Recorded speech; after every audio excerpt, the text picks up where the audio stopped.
A vossa proteção recorremos, Santa Mãe de Deus, não desprezeis as nossas súplicas em nossas necessidades, mas livrai-nos sempre de todos os perigos, ó Virgem gloriosa e bendita.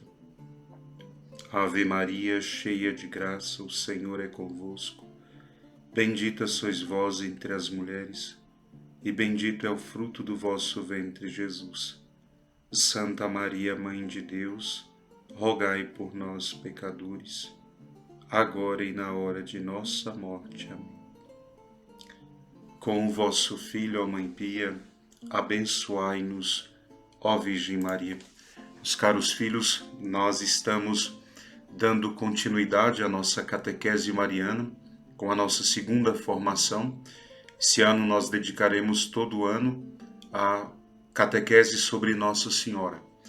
Na formação passada, na última partilha, nós meditamos sobre a infância e a juventude de Maria, a sua pátria, a sua estirpe, os seus pais, o nascimento, o nome de Nossa Senhora.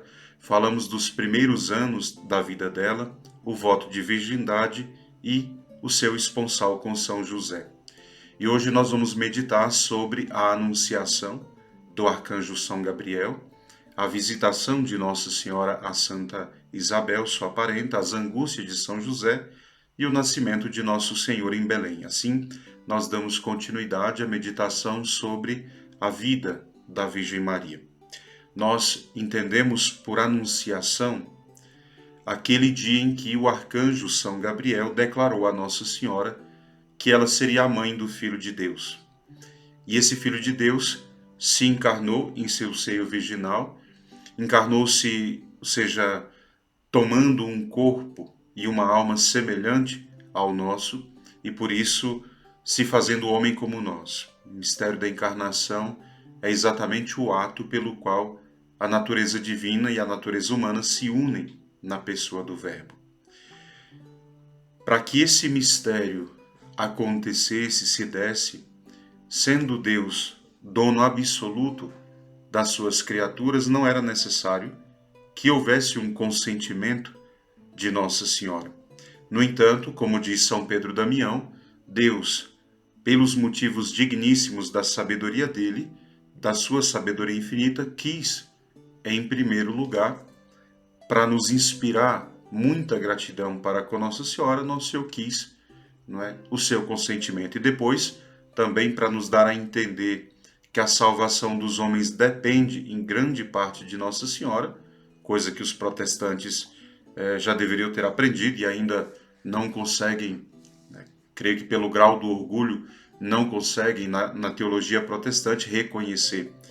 Como o padre Roio Marim afirma, nós sabemos que no mesmo instante em que Nossa Senhora fez o seu fiat, o Verbo de Deus se fez carne no ventre dela e começou a habitar no meio de nós. Portanto, Nosso Senhor quis o consentimento da Virgem Maria, mesmo que ele não precisasse. São Tomás de Aquino diz que Deus ele quis agir assim para que, em primeiro lugar, Maria Santíssima concebesse o Verbo no seu espírito antes de concebê-lo no seio virginal. Isso também afirma Santo Agostinho. Nossa Senhora concebeu antes pela fé, não é? Depois também que Maria Santíssima pudesse nos ensinar este grande mistério, tornando-se diante da Igreja a testemunha irrecusável da verdade da encarnação. Ou seja, Nossa Senhora é aquela que viveu, experimentou, testemunhou na sua própria carne a ação de Deus. Em terceiro lugar, diz São Tomás que Deus agiu assim porque ele queria fornecer a Maria Santíssima ocasião de cumprir os seus deveres para com Deus e, com isso, praticar as mais excelentes virtudes do seu estado de esposa. Em quarto lugar, São Tomás diz que Deus agiu assim porque Deus quis observar, nessa ocasião, a ordem habitual da providência dele, que é tratar com respeito à liberdade das suas criaturas racionais. Deus nos criou livres, ele nos quer livres, e por isso ele pede o consentimento da Santíssima Virgem. Ainda segundo São Tomás, Deus ele quis se utilizar de um anjo para se dirigir a Nossa Senhora por 3 motivos, pelo menos. E o primeiro deles foi porque, de fato, ordinariamente, é pelo ministério dos anjos que Deus manifesta a sua vontade aos homens. Em segundo lugar, ele diz porque, assim como um anjo das trevas seduziu a primeira mulher e perdeu todo o gênero humano, assim também ele diz convinha que um anjo se estabelecesse, não é, com a nova Eva, uma grande relação, um grande negócio da nossa redenção. E em terceiro lugar ele diz porque, em razão da sua pureza perfeita, o anjo parecia ser o mensageiro mais adequado para anunciar a Virgem Maria, já que ela era imaculada. Então os teólogos pensam que para a anunciação à Virgem Maria, o arcanjo São Gabriel tenha tomado a forma humana, porque no Evangelho se diz que o anjo entra, ele fala e depois ele se retira. E esses movimentos, São Tomás diz, são movimentos corporais, portanto, o arcanjo deveria tomar a forma corpórea. E sendo espírito impuro, é um ser imaterial, os anjos, eles não possuem corpos, mas eles podem formar esses corpos para cumprir alguma missão, e assim teria acontecido com São Gabriel. Uma vez que Nossa Senhora deu o seu consentimento para o mistério da encarnação, o espírito forma o corpo humano de Nosso Senhor no ventre da Virgem Maria. Deus cria para esse corpo uma alma perfeita e o Filho de Deus se une pessoalmente a esse corpo e a essa alma, e assim a Virgem concebe o Filho de Deus. Segundo autores espirituais, as palavras de Nossa Senhora, quando ela diz: "Eis aqui a escrava do Senhor, faça-se em mim segundo a sua palavra", pelas quais ela oferece livremente o seu consentimento para a realização da santa vontade de Deus, foram o sinal de 3 inefáveis maravilhas, como dizem os santos, e diz aqui o padre Rui Marim, que nesse momento em que a Virgem diz o seu sim, o seu fiat, o Espírito Santo, em primeiro lugar, cria instantaneamente do sangue mais puro de Nossa Senhora o corpo de Nosso Senhor. E a Madre Ágreda de Jesus, ela fala como o Espírito Santo, no seu livro A Mística Cidade de Deus, ela diz como o Espírito Santo formou esse corpo de Jesus a partir do sangue do próprio coração da Virgem Maria.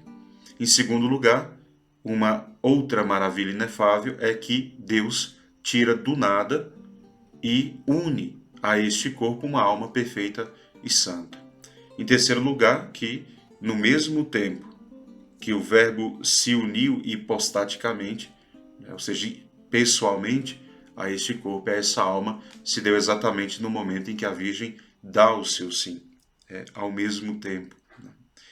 E com isso se compreende que em Jesus a natureza humana nunca ficou separada do Verbo e nunca teve outra personalidade que não fosse a do Verbo. Por isso nós compreendemos que também Nossa Senhora, concebendo o seu Filho assim unido ao Verbo, ela concebeu uma pessoa divina, ou seja, um Deus. E ela é verdadeiramente mãe de Deus por isso.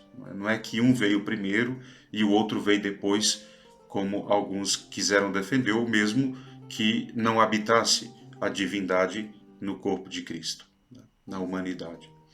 A mão de Deus, nesse mistério admirável, nos dá um testemunho, primeiro de uma admirável pureza, aceitando a honra de ser a mãe de Deus, somente depois da confirmação do anjo de que não haveria de perder a sua própria virgindade. Os mestres da vida espiritual consideram que a virgindade é uma perfeição da vida humana e o início da vida celeste. O livro do Apocalipse, no capítulo 14, versículos de 3 a 4, afirma que as virgens formam o cortejo do Cordeiro e cantam um canto novo e que só eles podem cantar, só as almas virgens.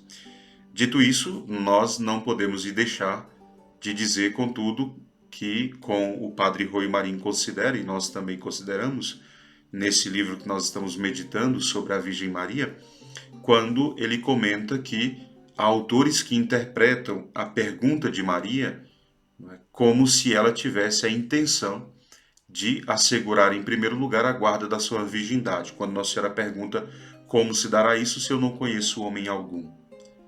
Então, muitos autores afirmam que Nossa Senhora pergunta assim porque ela, na verdade, queria preservar a virgindade dela.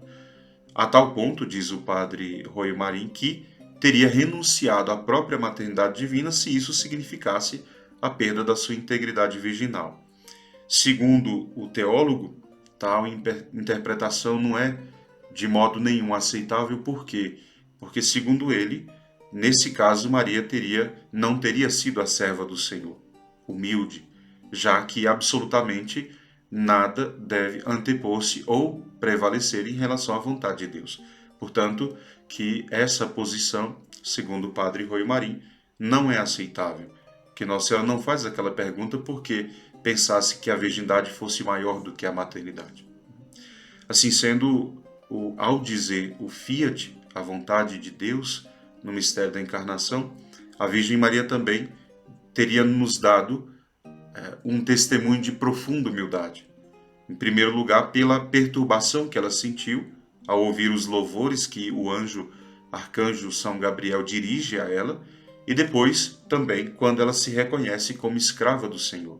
Então, este exemplo nos dá a Virgem de uma profunda humildade. São Jerônimo, padre da Igreja, nos ensina que Deus ele escolheu Nossa Senhora mais por causa da humildade dela do que por causa de todas as outras virtudes. A Virgem Maria nos deu, em segundo lugar, um exemplo de fé viva, acreditando pela palavra do arcanjo que Deus ele desceria à terra, que tomaria a nossa natureza, se faria homem e que por um prodígio divino ela seria elevada à graça da maternidade divina e ao mesmo tempo permaneceria virgem. E aí está o maior ato de fé da humanidade. Nossa Senhora é quem dá esse testemunho. A Virgem Maria nos testemunha ainda, em terceiro lugar, uma perfeitíssima obediência a Deus. Quando ela dá o consentimento, com inteira submissão à vontade de Deus, entregando a Deus todas as suas vontades e se entregando a todas as vontades do céu, aceita a honra de ser a mãe de Deus e, ao mesmo tempo, aceita todas as provas que haveriam de derivar dessa honra de ser a mãe de Deus. Da dignidade da Virgem Maria também nasceram todas as suas provas. Nós podemos dizer, com o padre Roy Marim, na página 23 do seu livro, que a anunciação foi feita para Maria Santíssima como a chave de toda a existência dela. Predestinada desde toda a eternidade para ser a mãe do Verbo encarnado, tendo recebido a iluminação perfeita quanto à missão que ela deveria assumir, quanto ao ofício de estar associada à obra da redenção, que se haveria de consumar, Nossa Senhora, ela dá a sua perfeita obediência a Nosso Senhor e isso se torna para ela a chave de toda a sua existência, a maternidade divina. Quando e que horas teriam se dado esse mistério, é provável, e os santos também dizem, não há uma certeza correta, plena, mas, segundo um autor jesuíta chamado Francisco Suárez, no século XVI, ele diz que o mistério da Anunciação, o mistério da Encarnação, teria se dado no dia 25 de março. Provavelmente, a saudação angélica teria se dado depois da meia-noite, no começo do dia natural, e foi, com efeito, em tal hora que Jesus teria nascido no presépio em Belém 9 meses depois. E se pode crer que Jesus tinha ficado os 9 meses exatos no seio da Virgem Maria. Isso quem nos afirma é o padre Francisco Suárez. A festa da Anunciação, ela remonta à mais alta antiguidade. Já no século IV, Santo Ambrósio, Santo Atanásio, ele falava dessa festa da Anunciação e dizia que era uma das maiores festas do Senhor e mesmo a primeira na ordem dos mistérios. É por isso que nós deveríamos celebrá-la com muita devoção, diz Santo Atanásio. E a saudação angélica, o Ângelus, por sua vez, é a oração que remonta a esta solenidade. Sagrada tradição nos traz a graça de conhecer ainda hoje a casa onde teria se dado esse maravilhoso anúncio do arcanjo São Gabriel à Virgem Maria. Sob o nome de Santa Casa, que a tradição diz ter sido milagrosamente transportada do Oriente para o Ocidente no século XIII, hoje ela está dentro da Basílica de Nossa Senhora de Loreto, à beira do Mar Adriático, lá na Itália. Quem teve a graça de ver essa pequena casa dentro de uma grande basílica. No tempo dos meus estudos em Roma, Nosso Senhor me deu a graça de poder conhecer esta pequena igreja e para mim foi um testemunho extraordinário da bondade de Deus. Poder pensar que, meditar que ali, naquela casinha, se deu o mistério da encarnação do Verbo. Na bibliografia bíblica de Nossa Senhora há um acontecimento que nos revela o amor efetivo que ela tem aos homens. A visita a Santa Isabel. Poucos dias depois da aparição do arcanjo São Gabriel, obedecendo a uma inspiração divina, Nossa Senhora parte da Galiléia para as montanhas da Judéia, para uma cidade chamada Hebrom, que provavelmente era a que hoje se chama Ain Karim, e está a 6,5 km, mais ou menos, a oeste da cidade de Jerusalém. Para lá, Nossa Senhora se dirige a fim de ajudar e ao mesmo tempo felicitar a sua parenta, Santa Isabel, que, apesar da sua idade avançada, era por graça alcançada também por Deus a graça de gerar um filho, que seria o precursor de Nosso Senhor. No Evangelho de São Lucas, no capítulo 11, nós lemos que por aqueles dias partiu Maria apressadamente em direção às montanhas, a uma cidade de Judá. Entrando Maria em casa de sua prima, saudou-a.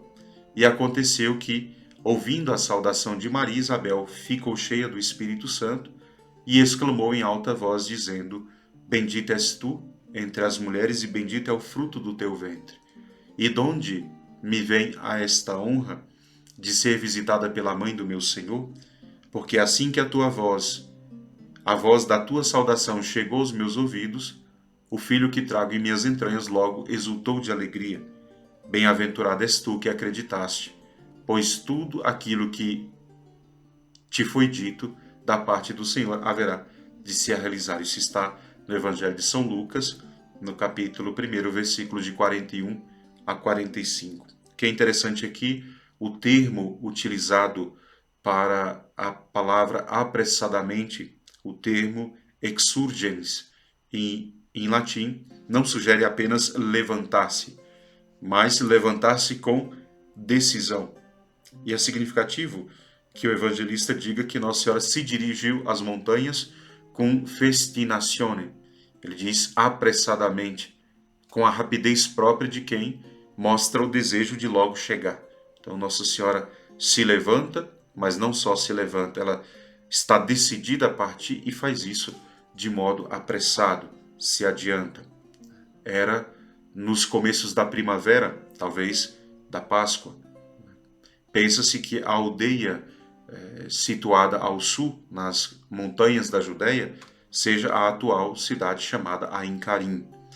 Estava essa cidade a vários dias de caminho de Nazaré, onde estava Nossa Senhora pelo menos 4 ou 5 dias, e é natural que Nossa Senhora tivesse seguido com alguma caravana que se dirigia para Jerusalém, ainda que não fosse impossível, segundo o padre Antônio Roio Marim, seria improvável que São José tivesse subido com Nossa Senhora para a casa de Santa Isabel.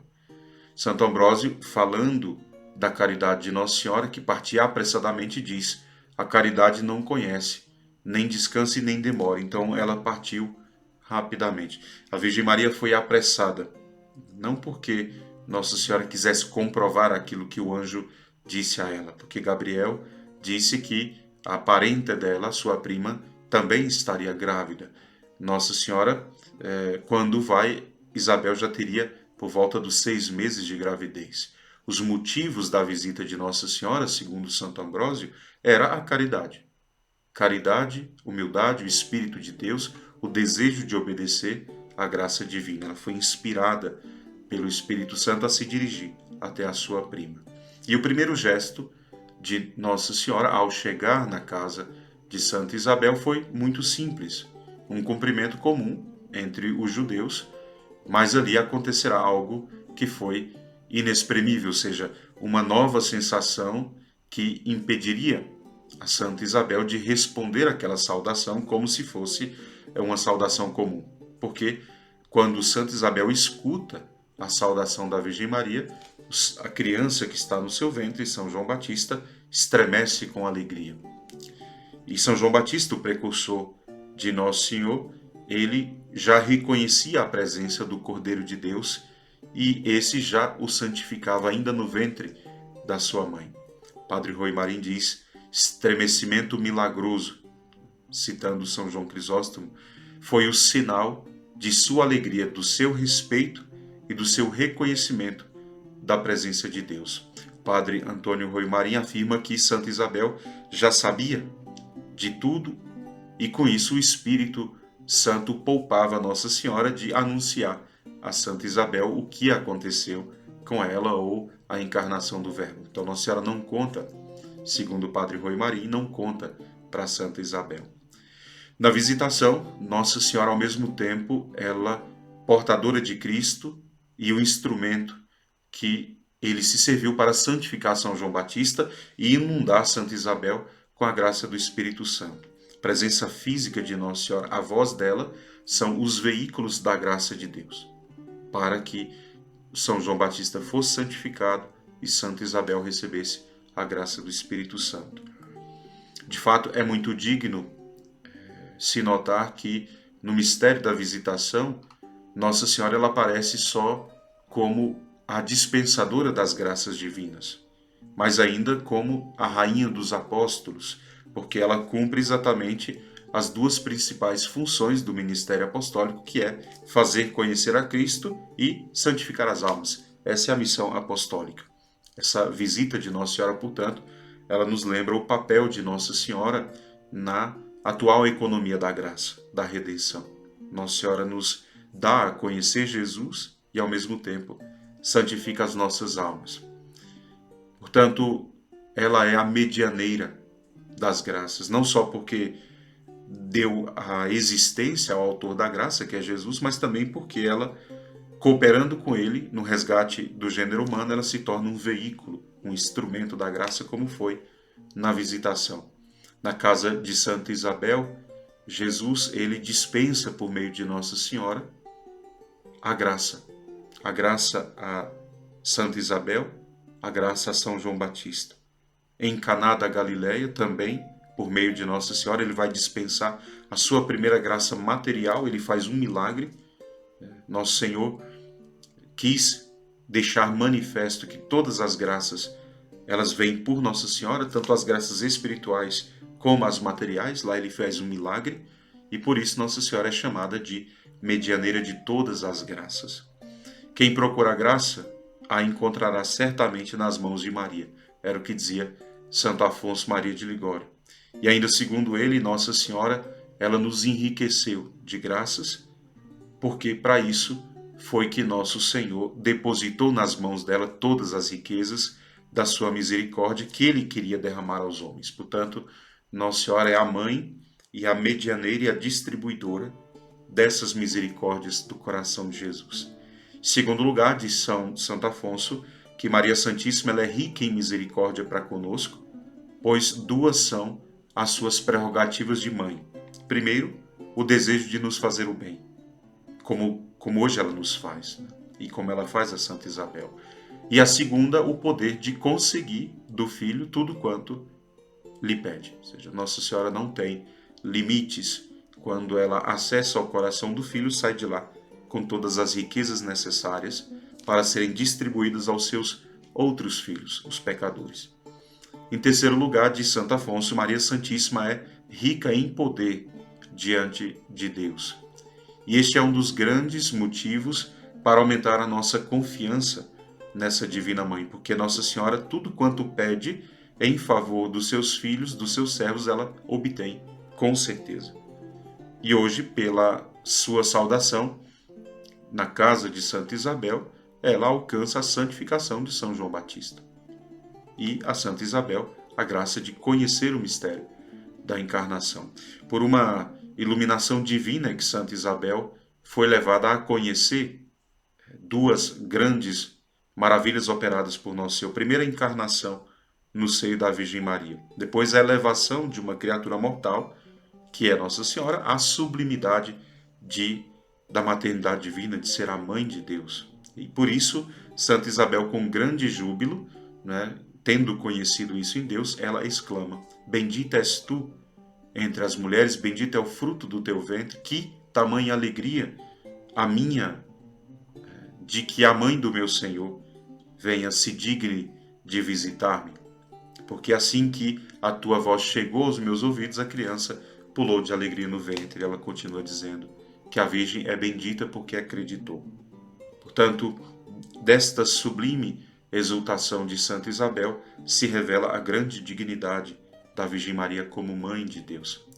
Resposta de Nossa Senhora às palavras de Santa Isabel foi um profundo ato de humildade diante de Deus, glorificando com o extraordinário canto do Magnífica, que os padres da Igreja consideravam como sendo um verdadeiro êxtase de humildade. O Magnífica é o cântico da Santíssima Virgem, mais belo dos cânticos evangélicos, e ficou na liturgia católica, e nós o cantamos todos os dias no ofício divino como uma expressão de gratidão e de alegria em Deus por tudo que Ele concedeu a Nossa Senhora. Padre Rui Marim diz que duas foram as grandes virtudes praticadas por Nossa Senhora na visita a Santa Isabel. Primeiro, uma profunda humildade. Prevenindo a saudação de Santa Isabel, a Virgem se humilha. Depois, uma caridade admirável, porque ela presta a Santa Isabel durante 3 meses todos os serviços que ela podia, todo o cuidado. São Lucas diz que Nossa Senhora ficou com Santa Isabel cerca de 3 meses e depois voltou para casa. Padre Rui Marim dizia que isso foi tempo suficiente para acompanhar o nascimento de São João Batista e agora, retornando à sua terra natal, claro, abandonada no Espírito Santo, com uma confiança filial, porque agora ela vai enfrentar uma difícil situação quando ela chega em Nazaré, quando São José a vê e começa a perceber os primeiros sinais da maternidade da Virgem Maria. Ela está grávida já de 3 meses e, de fato, diante dessa grande surpresa de São José, o que nós sabemos é que uma angústia invade a sua alma. Angústia por aquilo que ele vê e por não conhecer ainda realmente os motivos daquela situação. Se por um lado ele não conseguia encontrar qualquer possibilidade de culpa em Nossa Senhora, por outro, ele não podia dar razões para aquele fato. Maria estava grávida. Não que São José precisasse encontrar razões para a sociedade, porque ele já tinha acolhido Nossa Senhora. Portanto, se ela aparecesse grávida, não seria um problema tão grave. Mas a angústia dele se tratava exatamente da sua própria alma. E a única solução era, e assim ele entende, não desejando de modo nenhum difamar Nossa Senhora, ele decide abandoná-la em segredo e tomar para si mesmo a difamação, porque ele seria um marido que abandonou a esposa, indigno. Padre Rui Marim afirma, na página 25 do seu livro, que Nossa Senhora ela guardava um silêncio imperturbável e tinha as suas razões para isso. Uma delas foi, sem dúvida, ter visto na casa de Santa Isabel como Deus foi responsável por revelar o que era oculto a quem era necessário. Deus revela a Santa Isabel. Outra razão é que o anjo não disse a Nossa Senhora que ela deveria contar a São José o que teria acontecido na encarnação. Portanto, Nossa Senhora espera, com um silêncio heróico, que Deus cuidasse de tudo. Esse era o desejo de Nossa Senhora, que Deus viesse a intervir. E aqui, mais uma vez, Deus intervém. Aquele que deu a São José uma missão tão excepcional, porque quando Deus escolhe São José, Deus o escolhe porque também o tinha já predestinado para tão grande missão. Como nós lemos no Evangelho de São Mateus, dissipadas todas as dúvidas, São José revela, não é, à Santíssima Virgem o que lhe sucedera, e essa ao mesmo tempo revela o mistério da encarnação. Quando o anjo vem em sonho a São José, ele tranquiliza o seu coração e naquele momento Nossa Senhora também revela para ele o que aconteceu e os dois reconhecem por fim que Deus é quem está conduzindo as suas vidas e como Deus confia a eles uma missão tão grande, um mistério tão grande. Depois que Nossa Senhora visita a sua prima Santa Isabel e ela volta a Nazaré, mas fica com São José alguns meses, mas depois sofrerá profundamente por causa do decreto do imperador César Augusto, quando ela deve, com São José, se dirigir à cidade de Belém. E foi uma viagem muito dura, porque Nossa Senhora estava grávida de muitos meses, né, já próxima a dar à luz o menino Jesus. Como Nossa Senhora e São José eram da família de Davi, eles tiveram que subir para Belém, muito distante. Que Nossa Senhora seja da estirpe de Davi, isso nós sabemos, porque o próprio Evangelho nos diz, e São Paulo também nos diz, que Jesus era descendente de Davi, segundo a carne. Nós sabemos também que a única origem humana de Nosso Senhor foi dada por meio da Virgem Maria, a qual foi agraciada pelas palavras do anjo, como dizendo, né, o Senhor lhe dará o trono do seu pai Davi, dizendo que o menino Jesus receberia esse trono de Davi. Segundo o padre Roio Marim, tudo isso não impede que São José também fosse da casa de Davi, como indica outras passagens do Evangelho, como São Lucas, por exemplo, no capítulo 1, versículo 27 e no capítulo 2, versículo 4. Então, o padre Roio Marim considera também que São José possivelmente também fosse da casa de Davi.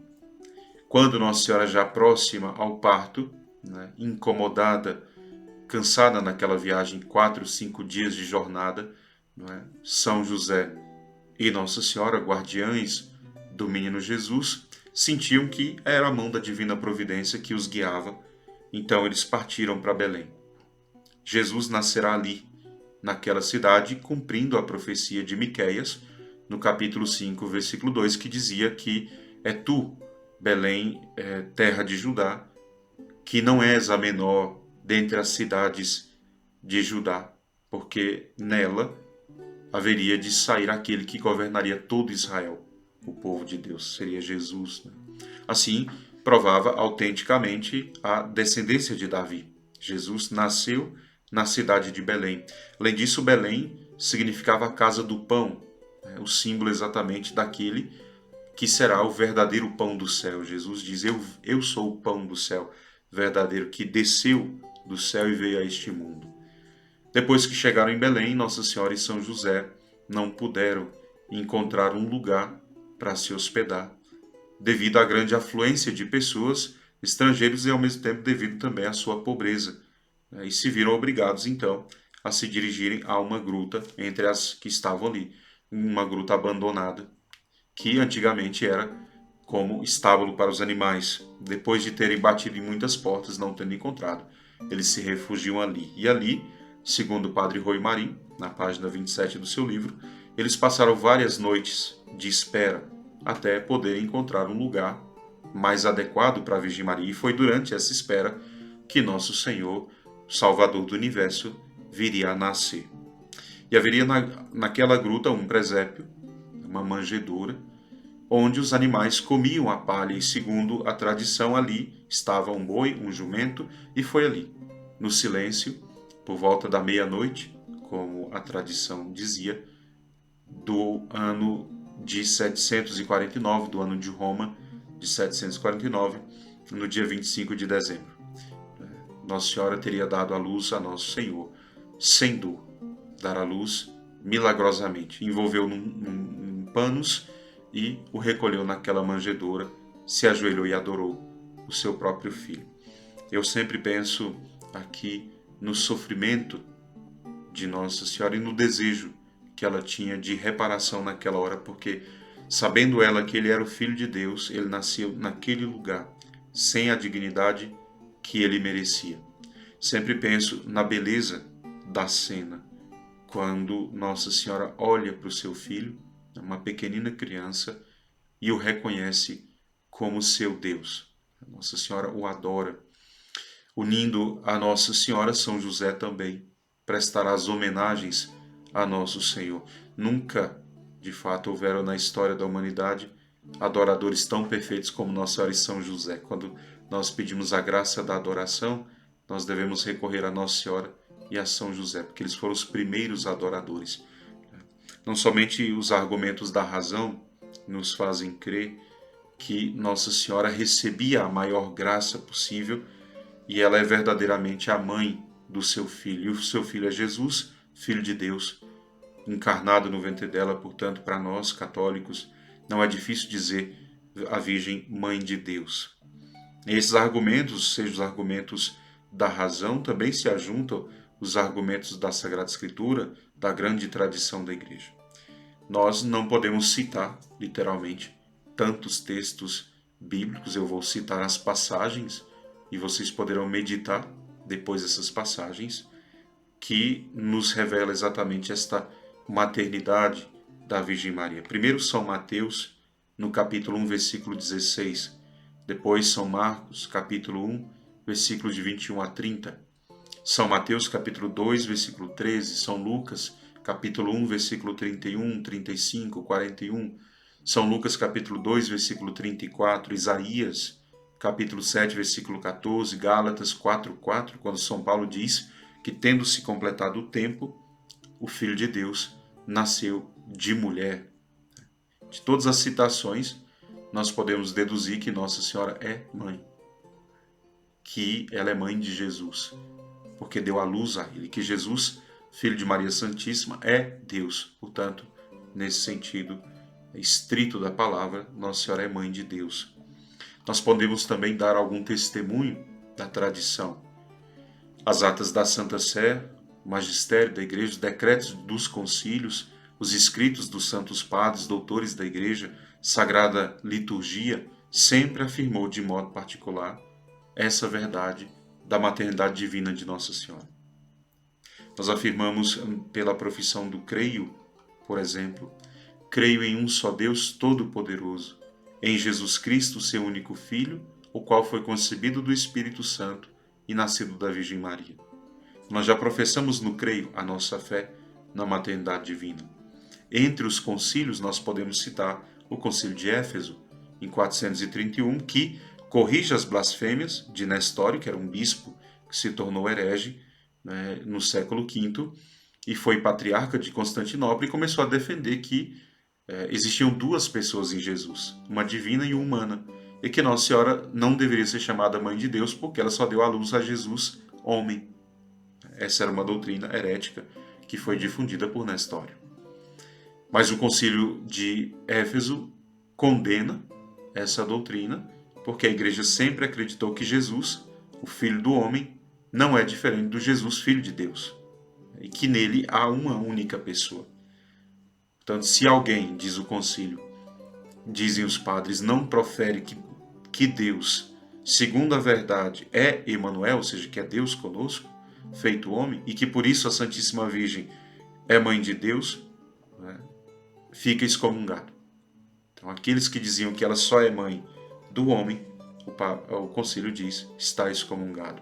Outro concílio que deve ser citado é o de Constantinopla, já agora em 553, contra outro herege, Mons Suécia, que ensinava que a Virgem Maria não tinha dado à luz senão a um homem normal, comum. Os testemunhos dos santos padres, dos doutores, em favor da maternidade divina são inumeráveis.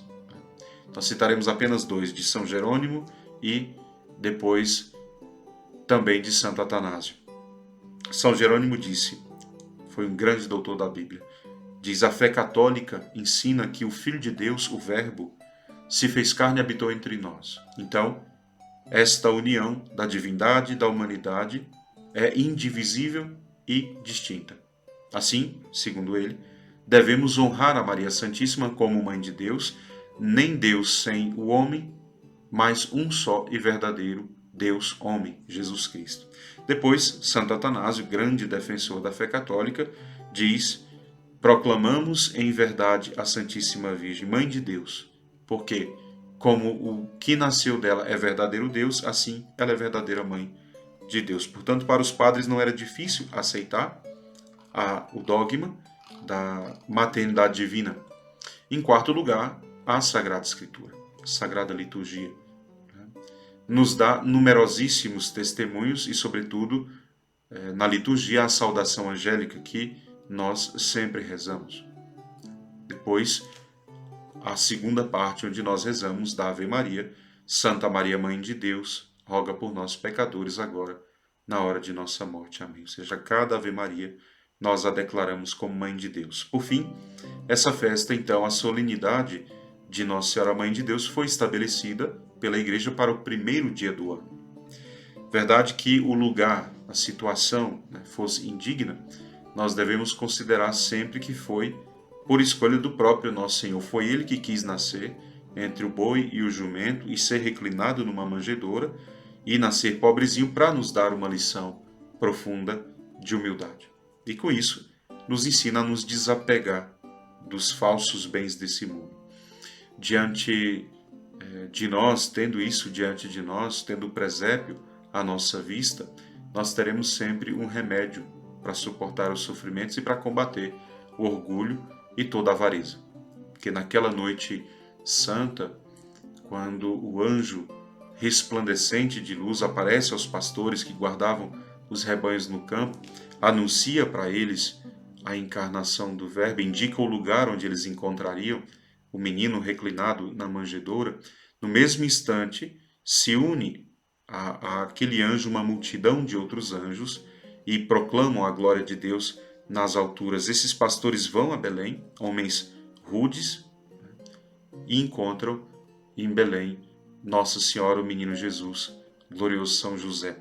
E todos os que ouviam falar desse prodígio se admiravam do que diziam os pastores, porque os pastores eram considerados pessoas ignorantes, pessoas muito simples, até rudes.